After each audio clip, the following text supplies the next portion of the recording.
So, 0 degrees Aries. In astrology, it's the Emperor card. It's where my Mars sits in its home sign, quite possibly the most potent place of the entire zodiac. And as one that has Mars in the sign of the Emperor, what I'm about to discuss with you is very close to me.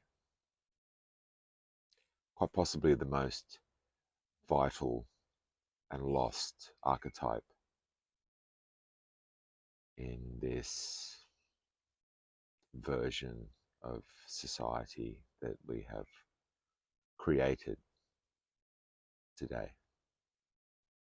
And I say that we have created because we have had every opportunity not to fall for the games, distractions, and deceit that has been shown to us as the way, which obviously isn't.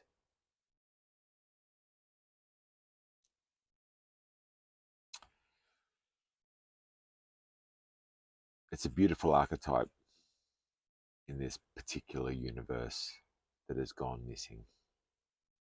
The true warrior.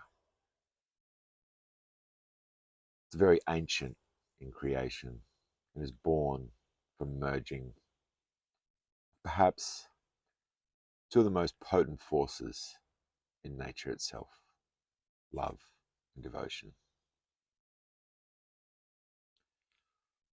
For all that is sacred, for all that is life, and devotion to the natural law, to truth. Truth being such a dirty word these days. We know how that ended up. When the universe came under threat and all that was sacred was in danger, the warrior consciousness emerged very naturally as part of a universal self-defense. It stood up for what was right in absolute integrity, with immense courage and strength. In an ancient past, these warriors were very disciplined, very balanced, very wise, very grounded, very sensitive, very intuitive, very connected to themselves and to creation. And above all, they understood true honor, true respect, true empathy, truth. They fought many battles and defended so many worlds, so much life, always acting in accordance with the sacred law of nature. They weren't the instigators or the aggressors. They were, in fact, the guardians of this universe, the protectors. When life was in danger, they stood their ground and they fought to defend it. The warrior will, of course, always try to settle a dispute through communication, through dialogue, through mediation. They will heal, they will correct, they will resolve before they ever pick up a sword. And sometimes that is enough. But often, no amount of dialogue and desire to help and heal can keep the aggressors from attacking. They often had to physically go to war and truly fight. And they drew their courage and strength from the true passion for life, for truth, for what is right. That passion was immense, fierce, full of spirit and fire. And in the middle of the battlefield, that passion often manifested as anger, as rage, as immense pain. How could it not? How could they not be angry and in pain?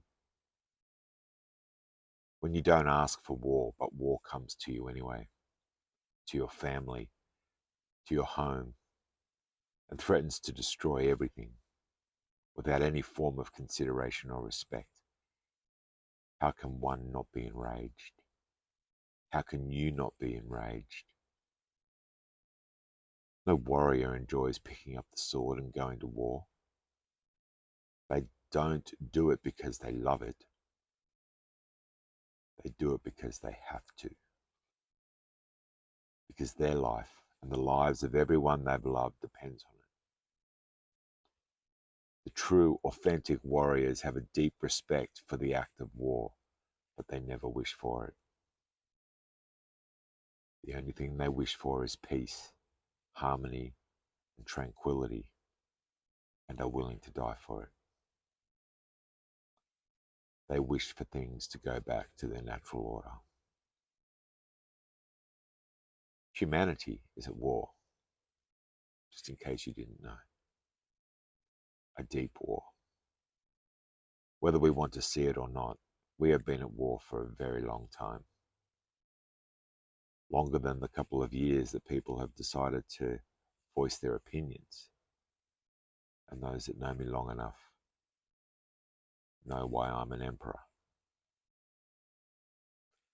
Our sacred space, our healthy boundaries, our true natural laws, they have all been broken time and time again by aggressive forces that are always intent to control rather than honor, to conquer rather than cooperate, to take rather than share, to ignore rather than truly listen, to detach rather than feel, to harm rather than resolve. Our bodies, our consciousness, our thoughts, our hearts, our souls, they are constantly under attack. And yet, so many of us never asked for these attacks, nor do we provoke them. We only ask to be left alone and allowed to be, to evolve, to live. But these aggressors have no respect, no honor, and that makes a lot of us angry. It enrages us at a soul level. That what should be an existence of joy, true love, of true exploration, sharing, has been hijacked and transformed into a genuine hell. And this is just the beginning. Any real being who knows themselves, who knows what the original creation was originally intended to be, is in touch with that very deep anger and pain. And yes, a lot of warrior energies will arise from that. A lot of warrior archetypes. Obviously, I'm one of these warriors, full of passion, the most compassionate, continuing to warn you for decades of this circumstance. Full of anger, divine masculine, capable of, well, you don't want to find out. Full of pain, because I have experienced and not ignored through the decades of understanding what inner standing is all about, understanding what oppression and where it has come from and why it has been placed upon us. Not misguided, by apathy, entitlement, and a desire to consume, as all too many keyboard warriors have expressed themselves in the decades gone by. I'm devastated. I've been broken, and I've had to shatter within to endure what for so long I stood alone in facing these oppressors.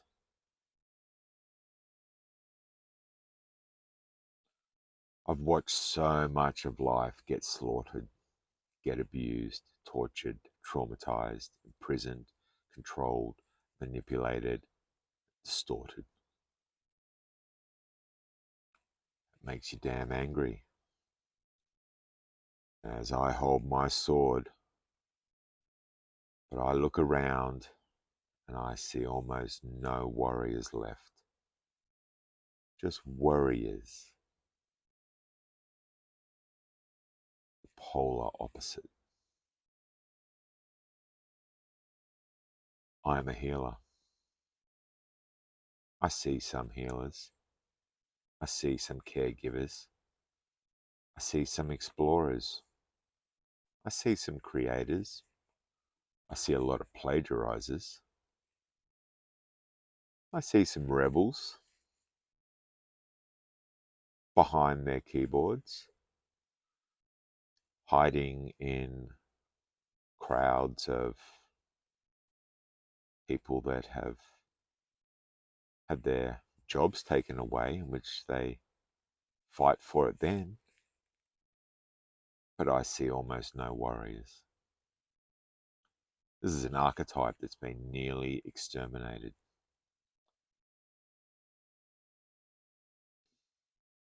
This is reality.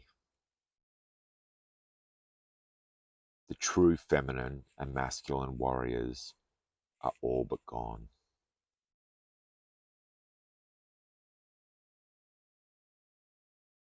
Whatever is left of that warrior energy has been distorted and twisted into something completely different. Something I can only perceive as grotesque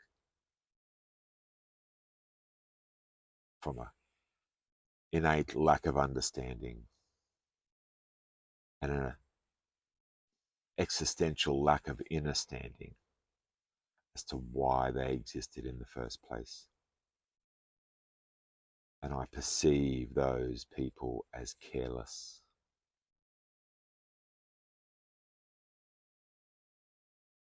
An imposter form of warrior that isn't rooted in any natural law, nor truth, and nor honor.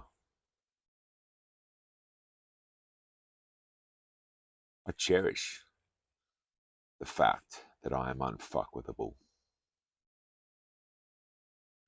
That if you saw my rage and anger, it would be a probable sudden adult death syndrome immediately, without me even touching. Because it lets me know I'm still alive and I am worth sacrificing for a greater good. It lets me know I can still feel what is wrong and what is right. It lets me know I can still recognize what is sacred, what is worth defending and standing up for. It lets me know that I still know what true living should be. We have given up on ourselves and our humanity, on truth, the natural law, accepted, passively moved towards an oblivion, just like so many cycles before. The apathy, the ignorance, the bliss of entitlement. Why is it that only when all is being taken away from us that we are brought to our knees? Only then to seem to realize how much pain and anger we might have chosen to have held within, and how much pain sooner we should have stood up.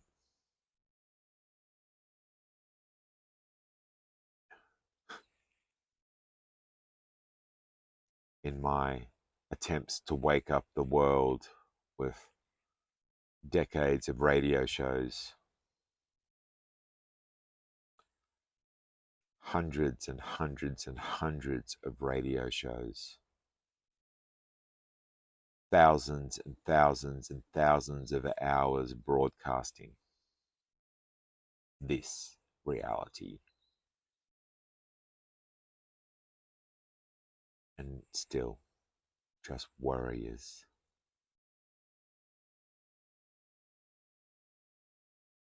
So, what is it in this age that you are willing to sacrifice?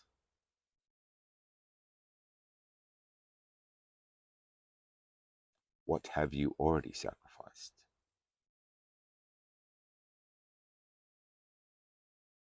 These are questions very few can answer, honestly.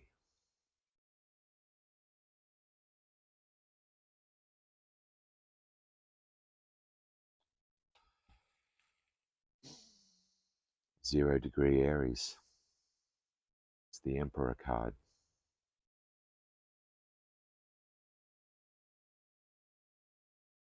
I'm not the tyrannical king. I am the Mars, the Emperor of Mars. And too many people are following influences of plagiarized perspectives, unlived, ill experienced, and ignorant of the causes that are going to create more distractions to prevent human evolution, because in reality, people don't want things to change. That's what got them out of their keyboard warrior seats and into the streets, because they don't want things to change. And so you should not be paying any attention to these people, for they do not know what is creation. They do not have creativity. Been sucked from their seams by TV streams, Netflix streams,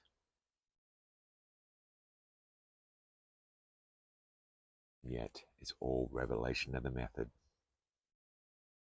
The ignorant leading the ignorant, the blind leading the blind, the myopic.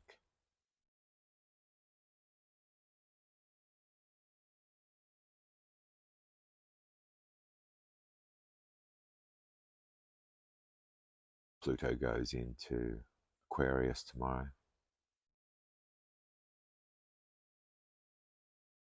The economy's falling over everywhere. Rumors of wars and wars.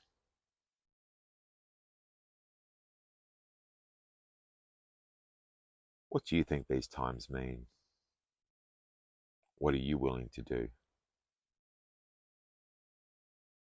What in your world is worth sacrificing? What in your world is worth saving?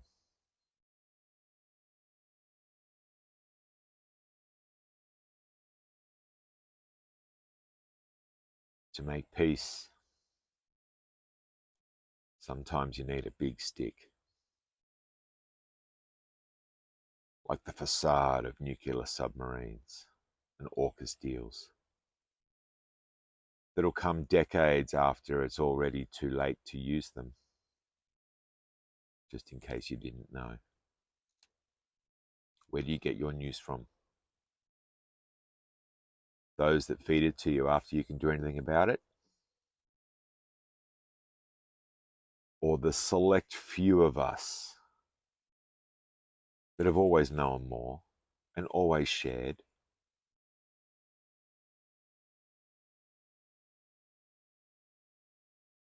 The eighth Hermetic law that nobody speaks about, to care, which is why society is so careless. If this resonates with you, share it. It'll be interesting to see. Otherwise, I'm just going to know who not to worry about sharing things with. Knowledge. Will we ever choose it? Intelligental,